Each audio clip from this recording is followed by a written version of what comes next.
Todos pagan la traición con el odio y el puñal, pero ese mismo mal yo te pagué con el perdón y mi cariño. Aún no me comprendes, ingrata. ¡Cha! Ay, ay, ay, paloma, no hay quien te coma en la loma. ¿Qué estarás haciendo ahora lejos de mi lado, mi dueño, mientras yo me muero de pena? No tengo a nadie en el mundo desde que te fuiste, mi dueño, la melancolía me mata. Yo quiero tus manos febriles, estrechen las mías, tan frías, cuando ya mi vida se acabe.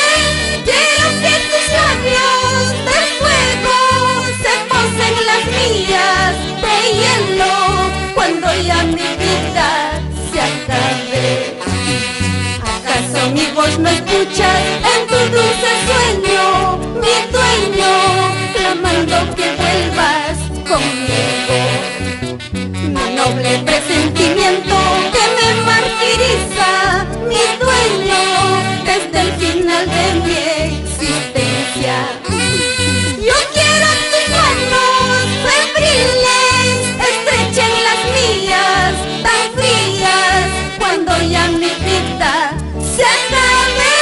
Quiero que tus labios de fuego se posen las mías de hielo, cuando ya mi vida se acabe.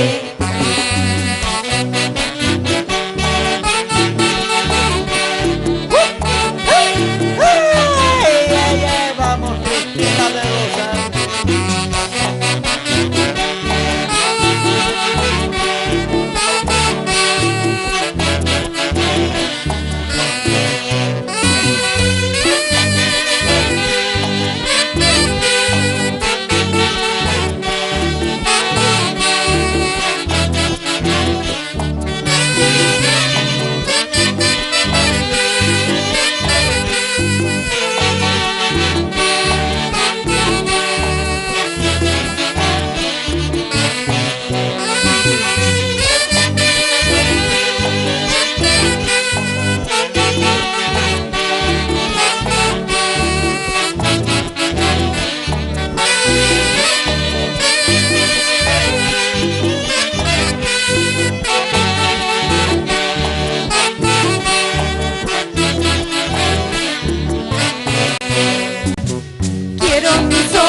¿Qué cosa tiene? Cuando ya los míos no puedan mirarte, un par de lágrimas de tristeza rieguen tus mejillas cuando todo acabe.